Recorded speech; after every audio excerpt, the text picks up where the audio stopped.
It started with a sound, a low, guttural growl that seemed to come from everywhere and nowhere at once. I was alone in my house, or at least, I thought I was. The growl echoed through the walls, vibrating in my chest, and I froze. My heart pounded so loud, I was sure whatever was out there could hear it. That's when I realized something was hunting me. Who's there? My voice trembled, barely above a whisper. The growl stopped, replaced by silence so heavy it pressed against my ears. I waited, holding my breath, but nothing answered. Maybe I imagined it. Maybe it was just the wind, but deep down I knew better. Something was out there, and it wasn't human. The next night, it came back. This time, it wasn't just a growl.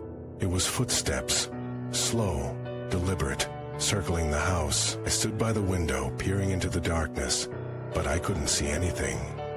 The streetlights flickered, casting long shadows that seemed to move on their own.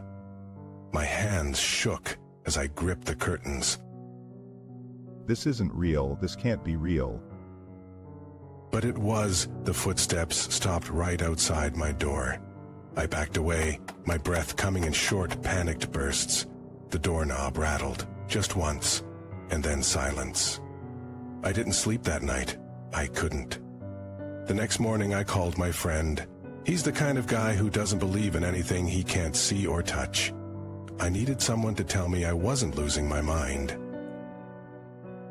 You've got to come over. Something's happening. I don't know what it is, but it's not normal. Calm down. It's probably just your imagination. You've been stressed lately. No, it's not that. I heard it. I felt it. It's real. All right, I'll come over tonight. But if this is some prank, I'm not laughing. He showed up around sunset, carrying a six-pack of beer and a skeptical look. We sat in the living room, the TV on low, but neither of us was really watching. The air felt heavy, like a storm was coming.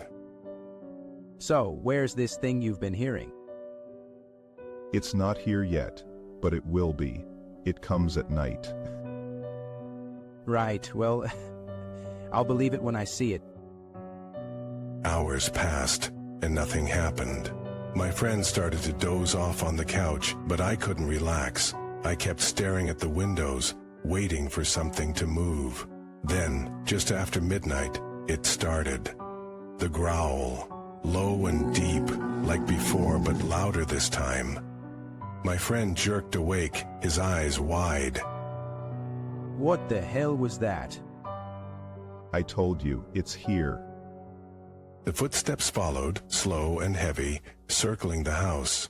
My friend stood up, his face pale. That's not possible. There's no one out there. It's not a person. The doorknob rattled again, harder this time. My friend grabbed a baseball bat from the corner of the room, his hands shaking. Stay behind me. The door creaked open, just a crack, and a cold breeze swept through the room. The growl turned into a snarl, and then it stopped. The door slammed shut, and the house fell silent. What the hell is going on? I don't know, but it's getting worse. My friend stayed the night, but neither of us slept. In the morning, he left without saying much. I could tell he was scared, even if he wouldn't admit it. The next few nights were worse.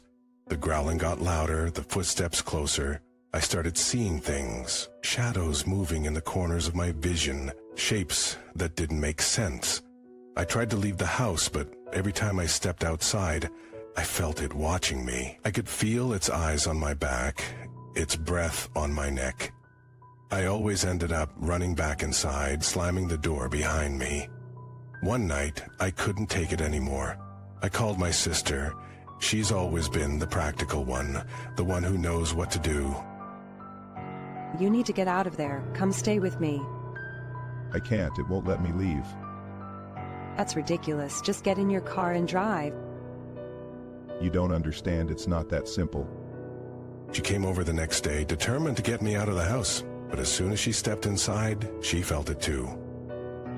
What is that? You feel it? Yeah, it's like something's watching us. We tried to leave together, but the moment we stepped outside, the growling started. It was louder than ever, echoing in my ears, vibrating in my chest. My sister froze, her face pale. What is that? I told you, it's hunting me.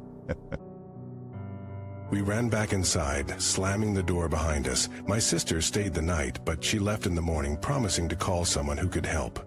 That was 3 days ago. She hasn't called back. The growling hasn't stopped. The footsteps are closer now, right outside my door. I can feel it breathing, waiting. I don't know what it wants, but I know it's not going to stop. Something hunts me now, and I don't think I can escape. Last night I tried to fight back. I grabbed a knife and waited by the door, my heart pounding in my chest. The growling started, low and deep, and the doorknob rattled.